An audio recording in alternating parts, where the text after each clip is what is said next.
या देशामध्ये जी स्थिती आहे असं जे वाटवलं जाते, इतकी असहिष्णुता या देशात आहे आता?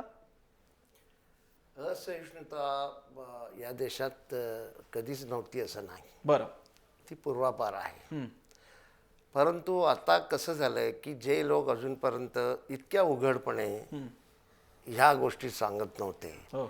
ते आता डायरेक्ट सांगायला लागले. मी याचं उदाहरण देईन. ज्या वेळेला या देशामध्ये आणीबाणी आली, त्यावेळेला याच पद्धतीनं लेखक वर्गाने मोठ्या प्रमाणात त्याचा निषेध नोंदवला होता. दुर्गाबाईंनी तर यशवंतराव साहित्य संमेलनामध्ये हजर असताना त्यांना खाली बसावं लागलं. म्हणजे यशवंतराव काय लहान सहान पुढारी नाही, हो. पण ते खाली बसले, वर स्टेजवर जाऊ शकले नाहीत, म्हणजे ते गेले पण नाहीत. म्हणजे त्यावेळेला इतकं वातावरण होतं आणि इतकी टवाळी टिंगल केली जायची. तर या लेखकांनी नेहमीच हे घेतलेलं की या देशामध्ये आपल्याला सहिष्णुता असली पाहिजे, ब्रदरहूड असलं पाहिजे, भाईचारा असला पाहिजे, हो. लोकशाही खऱ्या अर्थानं असली पाहिजे, मला काय बोलायचं त्याचं मला स्वातंत्र्य असलं पाहिजे, लिहिण्याचं स्वातंत्र्य असलं पाहिजे, कुठेही जाण्याचं स्वातंत्र्य असलं पाहिजे. आणि हे घटनेनं दिलेलं आहे. बरं. घटनेचा संकोच केल्यानंतर आणि करू पाहिल्यानंतर नेहमीच या तऱ्हेनं लेखक वर्गाने ही भूमिका वठवलेली आहे आणि त्याबद्दल मी त्यांचं अभिनंदन करेन. बरं. म्हणजे मी आज काँग्रेसमध्ये आहे, त्यावेळेला इमर्जन्सीचं मी कधी समर्थन केलं नाही, आजही नाही करत.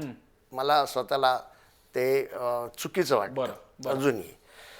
आत्ता हे सत्तेवर आल्यानंतर ज्या पद्धतीनं सगळं चाललंय, तुम्ही लिहावं काय, तुम्ही बोलावं काय, याबद्दल सगळं जे चाललेलं आहे, ते शाहरुख खानबद्दल तर ज्या पद्धतीने बोललं गेलेलं आहे, त्याची बायको हिंदू आहे, तो अतिशय टॉलरंट माणूस आहे, एक सुसंस्कृत आहे. म्हणजे या पद्धतीने उद्या माझ्याबद्दलही बोलतील. पण हे जे चाललंय ते चांगलं नाही. आता मी याबद्दल असं म्हणेन की इंटॉलरन्स हा काय एकाच कुठल्या तरी जाती धर्माचा आहे असं नाही. बरं. तालिबानी व्यवस्था सगळ्याच धर्मामध्ये यायला लागलेली आहे. पण मला असं वाटतं की डॉक्टर लोहिया फार चांगलं म्हणाले होते की या देशामध्ये एका अर्थानं या तऱ्हेनं उदारमतवादाच्या विरोधामध्ये वातावरण नेहमीच राहिलं. बरं. परंतु नेहमी उदारमतवाद जिंकत आलेला आहे. म्हणून मी आशावादी आहे की हे असं चालेल असं नाही. आज सुप्रीम कोर्टामध्ये भाजपच्या लोकांनी असं सरकारने असं निवेदन दिलेलं आहे की नाही हे थांबवलं पाहिजे आणि आम्ही प्रयत्न करतो. ठीक आहे, तिथे तरी ते बोललेले आहेत. झालंय कसं, मी त्यांनी सुब्रमण्यम स्वामींच्या विरोधात जाहीर भूमिका घेतलेली, ज्याचा टाइम्स ऑफ इंडियामध्ये पहिली बातमी आहे त्याची उघड. ठीक, याच्यातला एक महत्वाचा भाग असा आहे की एका बाजूला सरकारला हे संबंध जगाकडे बघावं लागतं. ते काही या अरब देशाकडे बघून चालणार नाही. अरब देशामध्ये विशेषतः सौदीमध्ये टॉलरन्स आहे असं मी समजणार नाही. कारण महिलांनी बुरखा न घेताना बाहेर जाता येत नाही तिथे. इनटॉलरन्स आहे तो आणि तोही निषेधार्हाचा आहे. परंतु आपण बघतो ते युरोपकडे बघतो, जिथे डेमोक्रेसी खऱ्या अर्थानं आहे आणि ज्याला काही परंपरा आहे. अमेरिकेकडे बघतो आपण, काय या देशांकडे बघत नाही जिथे तालिबानी व्यवस्था आहे ती बघत नाही. आता या देशामध्ये तालिबानी व्यवस्था आणायची का यांना, हा प्रश्न आपण त्यांना विचारला पाहिजे. म्हणजे बारीक बारीक मी अतारीला गेलो होतो प्रसन्न, मी तुम्हाला सांगतो मला इतकं वाईट वाटलं की तिथले अनेक लोक असं सांगत होते की नाही मुसलमान आमचे भाऊ आहेत. म्हणजे पाकिस्तानच्या बॉर्डरवरच अतारी आहे. बरं. आणि तिथे मला लोकांनी असं सांगितलं की नाही हो बिलकुल गलत व्हा. म्हणजे सगळ्यांचा त्याला पाठिंबा नव्हता असं नाही. मशिदीवरून प्रकरण निघालं. 2008ला ते प्रकरण कोर्टामध्ये गेलं आणि ती जमिनीची जागा कुणाची आहे, कारण हिंदूंचं म्हणणं, तिथल्या काहींचं म्हणणं असं की ही जागा पंचायतची आहे आणि ते मुसलमानांचं म्हणणं ही वक्फची आहे. कोर्टामध्ये प्रकरण गेलं, कोर्टाने निर्णय दिला की ही वक्फची जागा आहे, त्याला मशीद बांधण्याचं हे दिलं पाहिजे. तिथलं सगळं ऍडमिनिस्ट्रेशन, तिथल्या पोलीस ऑफिसर्सना, तिथल्या कलेक्टरला, सगळ्यांना मी भेटलो. सगळ्यांचं म्हणणं आहे तो त्यांचा अधिकार आहे आणि त्याला ती बांधू दिली पाहिजे. नाही बांधू दिली, म्हणजे ते अर्धवट राहिलेलं प्रकरण. आणि त्यासाठी त्यांना इतकी मारहाण झाली काही लोकांना की ते इतके घाबरले. आणि हे बाहेरून आलेले लोक होते, संबंध ठरवून झालेलं. संध्याकाळच्या 5ला गोष्ट घडली. ते सगळे उठले आणि पोलीस स्टेशनला आले, वल्लभगडला की कुठे. आणि पोलीस स्टेशनलाच ते बरेच दिवस होते. बरं. मी मग तिथल्या हिंदू समाजातल्या लोकांना भेटलो, जाट समाज आहे मोठ्या प्रमाणात. ते म्हणाले नाही नाही उन्होंने आना चाहिए वापस. ते परत येऊन त्यांना सांगितले परत जा. आणि मी त्यांना सांगितलं इथे काही लोक तुम्हाला भडकवण्याचं काम करतील, त्यांच्या नादाला लागू नका. त्याच्यात काही पत्रकारही होते, बरं, त्यांची बाजू घेऊन मोठी लढणार आहे. त्यांना म्हटलं तुम्ही शेवटी तिथेच गेलं पाहिजे, तेच तुमचे खरे म्हणजे तारणहार आहेत. आणि ते नंतर लोक गेले. महिन्याभराने दीड महिन्याने परत हे झालं. याच्यात मी एक तुम्हाला सांगेन, राजनाथजींनी मला मदत केली. बरं. मी त्यांच्यापुढे हा प्रश्न मांडला, त्यांचं शिष्टमंडळ घेऊन गेलो. त्यांनी खट्टर साहेबांना सांगितलं CM ला. बरं. पण तुम्हाला मी गंमत सांगतो, त्याच्यामध्ये माझ्याशी तिथले जे मंत्री आहेत, त्यांचं नाव मला पटकन आठवत नाही, सेंटरमध्ये मंत्री आहेत, राज्यमंत्री आहेत, ते तिथून निवडून आलेले आहेत. त्यांचा मला फोन आला आणि ते मला असं म्हणाले की नहीं उन्होंने 3 बातें माननी चाहिए. क्या? एक तो अजान लाउड स्पीकर में नहीं देनी चाहिए. नंबर 2, उन्होंने बाहर का मुल्ला नहीं लाना चाहिए. और नंबर 3, उन्होंने जो केसेस डाले हुए हैं पुलिस ने वो सब पीछे लेनी चाहिए. मी म्हटलं ये आखिर जो बात जो कह रहे हैं वो तो आपके सरकार के खिलाफ जाने वाली है. लॉ अँड ऑर्डर एखादा माणूस तोडत असेल, त्याच्या विरोधी जर तक्रार केली तर तुम्ही म्हणता ती मागे घ्या. आप मंत्री हो, इस तरह से आप बात करना गलत बात है. बरं. आणि हे मी राजनाथजींना सांगितलं, तुमचा तो मंत्री असं सांगतो. जिथे लाऊडस्पीकरचा प्रश्न आहे, मी राजनाथजींना असं म्हणालो, हा प्रश्न हा नॉईज पोल्युशनचा प्रश्न आहे. बरं. तुम्ही त्या संबंधामध्ये कडक कारवाई करा ना, पण ती अजानपुरती मर्यादित नाही राहू शकत. अर्थात सगळ्या ठिकाणी आपल्याला लाऊडस्पीकरचं हे आहे, ते लाऊडस्पीकरचा आवाज कमी करा. अर्थात हे सगळे ब्रॉड इश्यूज आहेत आणि तुम्ही सांगितले तसे तुम्हाला दोन्ही रिस्पॉन्सेस मिळालेले आहेत. माझ्यासोबत राम कदम फोनवर द्वारे आहेत आणि थोड्याच वेळात ते आपल्यासोबत लाईव्ह असतील. राम कदमजी, एकीकडे हाही अनुभव आहे, हुसेन दलवाई सांगतायत तो, ती चांगली गोष्ट आहे त्यांना तसा अनुभव आला असेल तर. पण मला आपलं लक्ष वेधायचं ते म्हणजे आपल्या साध्वी प्राची असतील, नाहीतर तुमचे योगी असतील, ज्यांनी आज 2 विधानं केली. का शाहरुख तर पाकिस्तानी आहे, त्याच्या प्रेरणा पाकिस्तानी आहे, पाकिस्तानी एजंट आहे, पाकिस्तानात जा. कोणी तुम्हाला विरोध करणाऱ्या सगळ्यांनी पाकिस्तानात जायचं असेल तर तुम्हाला इकडच्या मीडियाला सगळ्यांना पाकिस्तानात पाठवावं लागेल. हीच भाजपची इच्छा आहे का तुमची? कसं आहे प्रसन्न, की प्रत्येकाला भाषा स्वातंत्र्य आहे, प्रत्येकाने त्याचे विचार व्यक्त करावेत आणि ते संविधानानं दिलेले आहेत, ते काही कोणालाही नाकारता येणार नाही.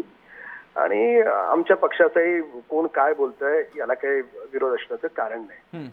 पण एका गोष्टीच्या बाबतीत आपण थोडंसं जरा बाजूला जाऊन समजून घेण्याचा प्रयत्न केला पाहिजे, की कर्नाटकमध्ये कलबुर्जींची हत्या होते, त्या ठिकाणी काँग्रेसचं सरकार आणि त्याच्यानंतर मग तिथे पुरस्कार परत केले जातात. पुरस्कार परत करणारे जे कोणी साहित्यिक आहेत ते तिथल्या काँग्रेसच्या सरकारला दोष देत नाहीत. म्हणजे कर्नाटकमध्ये कलबुर्जींची हत्या झाली, तिथे काँग्रेसचं सरकार, तर पुरस्कार परत करणाऱ्यांनी काँग्रेसबद्दल बोललं पाहिजे. दादरी ज्या ठिकाणी घडलं तिथे समाजवादी पार्टीचं सरकार, तर त्यावेळेस तिथे बोलत असताना समाजवादी पार्टीच्या सरकारबद्दल बोललं पाहिजे. बरं.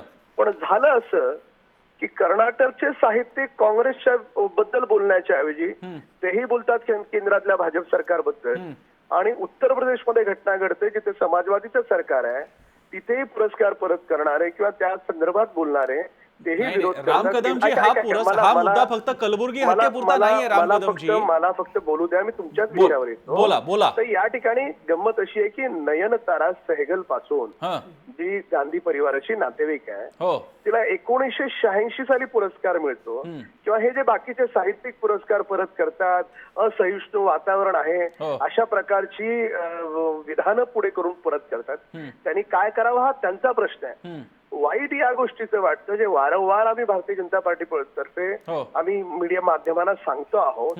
काही माध्यम समजून घेतात, काही माध्यम समजून सुद्धा न समजल्यासारखं वागताय की 84 साली शिखांचं हत्याकांड झालं या देशामध्ये, हजारो शिखांची हत्या झाली. त्यावेळेस या बाईला नयनतारा सहगलला पुरस्कार घ्यावासा वाटला. त्याच्यानंतर या देशामध्ये मुजफ्फरच्या दंगलीपासून अनेक बऱ्या वाईट घटना घडल्या, त्यावेळेस या नयनतारा सहगलला पुरस्कार परत करावासा वाटला नाही.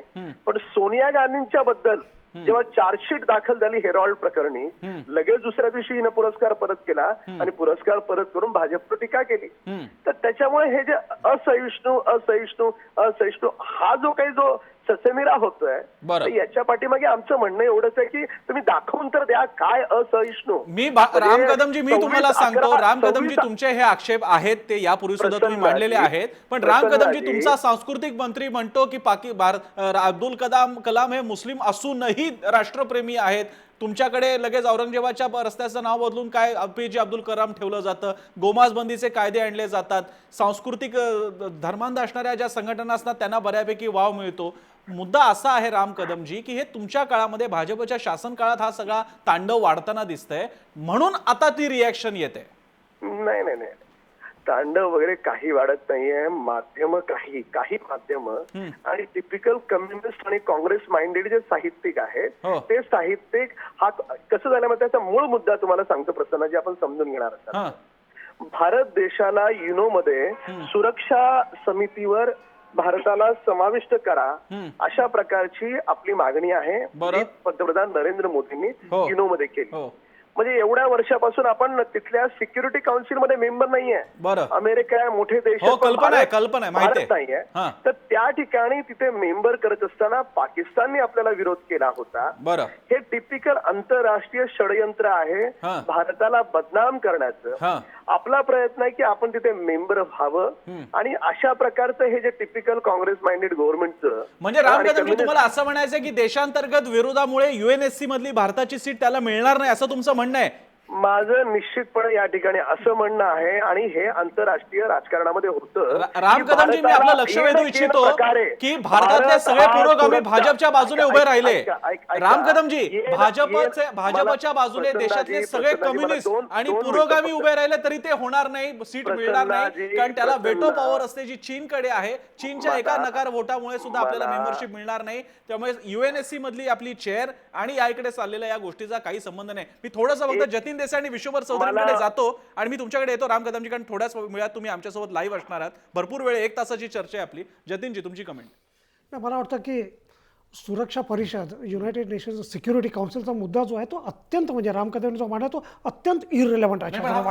आणि एक आपण लक्षात घ्या की ज्या स्वरूपानं भारतीय जनता पक्षाकडनं प्रचार करण्यात होतो की यापूर्वी की कधीही भारताने प्रयत्न केला नव्हता असं नाही, हे त्यांनी समजलं पाहिजे. त्यांनी इतरही काही गोष्टी समजून घेतल्या पाहिजे की अशा स्वरूपानं प्रयत्न जे आहे ती एक प्रोसेस आहे आणि त्या प्रोसेसला नरेंद्र मोदीचं सरकार पुढे नेतंय आपण लक्षात घेतलं पाहिजे.